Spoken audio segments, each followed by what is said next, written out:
You can manifest $1 million in your journal every single day for a year. You can vision board it, candle it, 3 a.m. full moon ritual it. And still, when it knocks on your actual front door, you won't let it in. Because here's the thing nobody tells you in the manifestation industrial complex.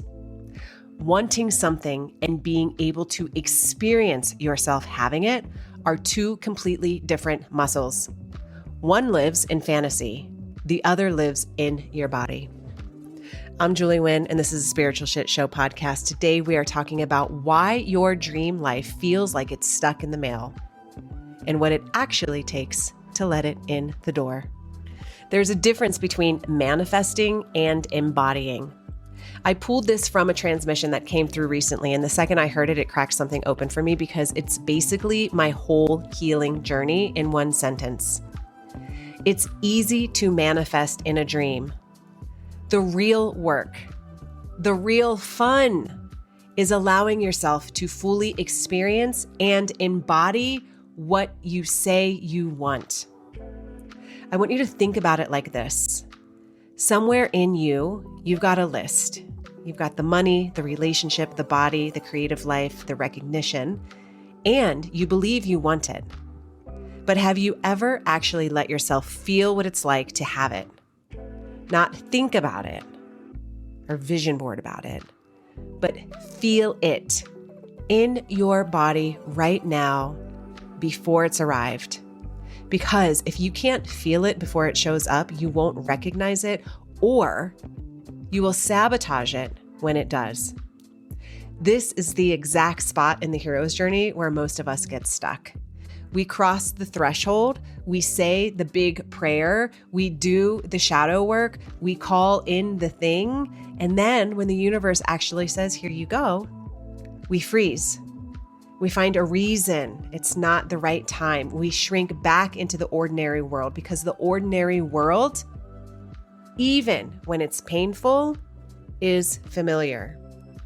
So here's your first practice, and I want you to actually do this, not just listen to me talk about it. Go grab your journal. Got it? All right, here we go. Write down the top 10 things you want to experience. Not manifest, experience.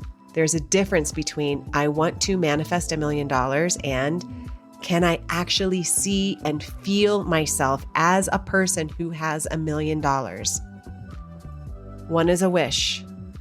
The other is an identity. The other is what is asking you to embody, to step into, to allow. And while you write, notice your body. Where does it tighten? Where does it expand? Is there a contraction? That's the exact place that is blocking the door. There are 3 ways people actually move toward their life, and I want you to find yours. Not everyone gets there the same way, and this is where a lot of spiritual teaching fails people. It gives you one formula and says, do this, but there isn't one path up the mountain. In this transmission that came in on Monday night in Energy Club, there were 3 totally different styles that came through, and I want to translate them into archetypes because you might resonate with one of these. Number 1 is the builder.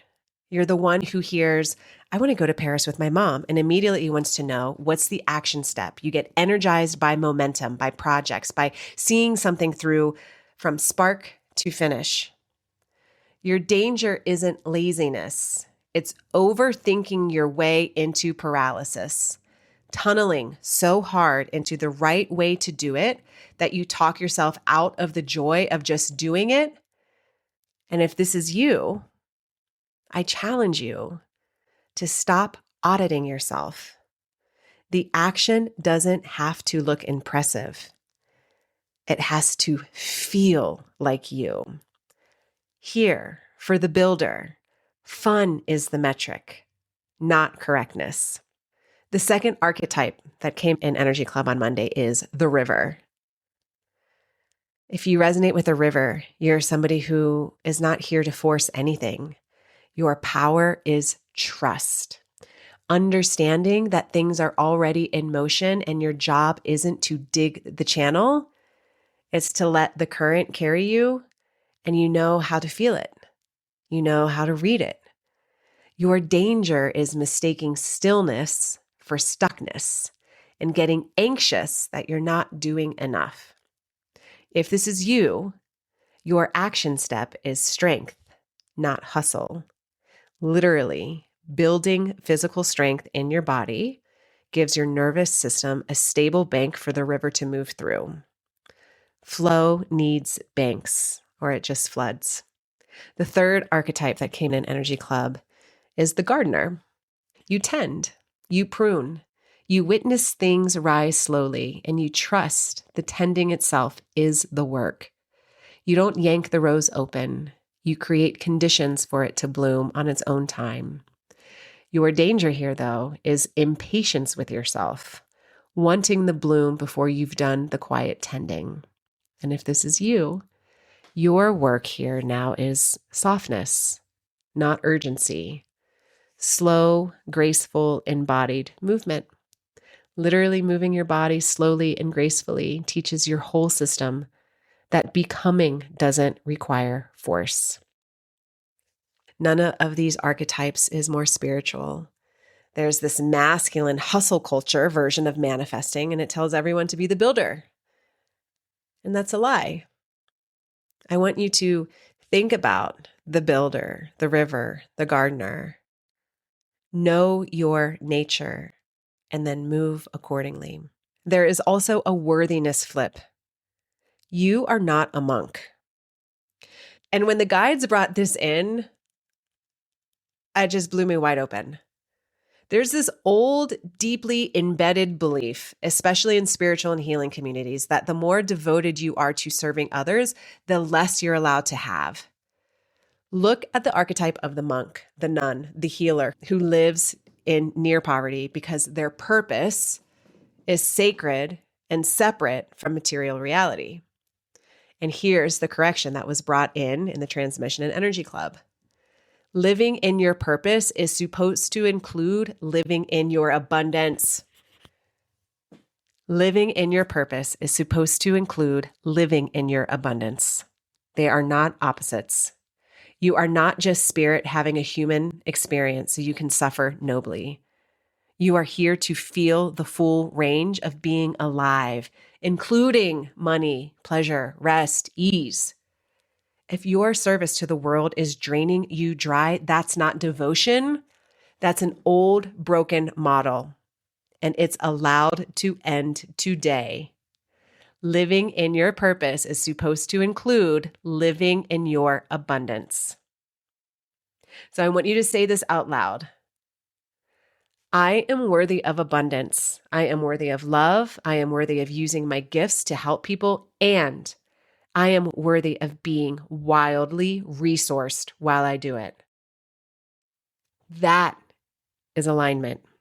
Then we're moving from scarcity to abundance. It's a practice, not a vibe. Abundance isn't a mood you either have or don't have. It's a muscle you train by noticing. And this little exercise, I loved it when it came in for the group. Energy Club, you guys, is so good. There's so much information that comes in. But listen, abundance isn't a mood you either have or you don't have. It's a muscle you train by noticing.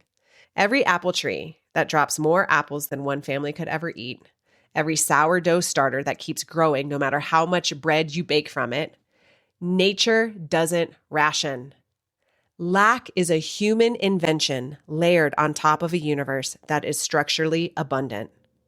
So your homework this week, and actually do this, I am doing it too, is a daily mantra. I am, and I have an abundance of. I am worthy, and I have an abundance of time. I am powerful, and I have an abundance of ideas. I am loved, and I have an abundance of people who show up for me. And let that list grow all week. Even if it's one new thing a day. I have an abundance of. And anytime you feel stuck, money stuck, creatively stuck, love stuck, don't try to force a solution. I want you to just jump back into I am, and I have an abundance of. And then go find one piece of evidence of abundance around you right now. When you are noticing and tracking abundance, which is different than tracking gratitude, it's easy to say, I'm grateful for my house. I'm grateful for the food. I'm grateful for my family. I'm grateful for. I have an abundance of. Can be a little trickier. I have an abundance of. What do you have an abundance of? I have an abundance of friends that I can lean on. I have an abundance of laughter. I have an abundance of. Track your abundance and know that it breaks the scarcity trance faster than any strategy will. I am worthy and I have an abundance of. Lean into that part. Your body is not the enemy of your spirituality.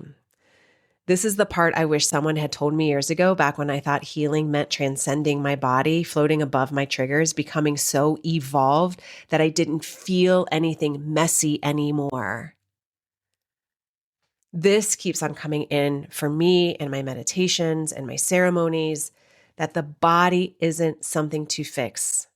Your body isn't something to fix, discipline, or escape. It's the actual instrument your manifestations move through. You don't get to skip embodiment and get straight to enlightenment. There's no bypassing. The body is the bridge. So here are some tools to help you. If you think that you are the builder, if you resonate with the builder, try strength training, dancing like nobody's watching while you cook dinner, movement that's loud and joyful and not disciplined and serious. If you resonate with more of the river, maybe check out Qigong or strengthening your legs, squatting, anything that's giving your foundation stability so flow has somewhere to move. And if you resonate in today's episode with the gardener, tend to the body in really slow, soft, compassionate ways. Allow shapes to melt into other shapes. Move slow. Take your time. Mindfulness. And then universally, check in with what's asking for nourishment. Check in with your body. Is it my gut health? Do I need rest, hydration? Whatever your body's been quietly asking for while you've been busy manifesting in your head, listen to that.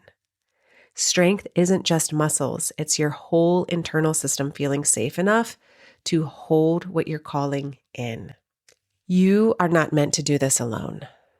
I want to land the plane here because this is the part that ties back to everything. Somewhere in the fragmentation of modern life, we all got convinced this is a solo mission, that healing is private, that awakening is an individual achievement, and that if you just meditate hard enough or heal long enough or revisit your childhood stuff, you'll arrive. That's not the hero's journey. In every version of that story, the hero has allies, mentors, a community that shows up at the exact moment they can't carry it alone anymore. So ask yourself tonight, honestly, what am I carrying that was never mine to carry alone? Am I trying to be the healer who holds everyone else together while quietly falling apart? What am I allowed to put down? And I do love rituals, and I'm being reminded to do more rituals because the rituals allow the body to participate in the manifestation. So tonight's ritual is light a candle, take a bath, do whatever grounds you, and consciously release one thing you've been carrying that isn't yours, just for tonight, and see how your shoulders feel tomorrow. That's a lot of stuff that comes in to Energy Club. If you're ever interested in joining, please feel free to reach out. I will send you the link. It is a really beautiful community. And again, we are not meant to do this alone. And that is the shit show for today.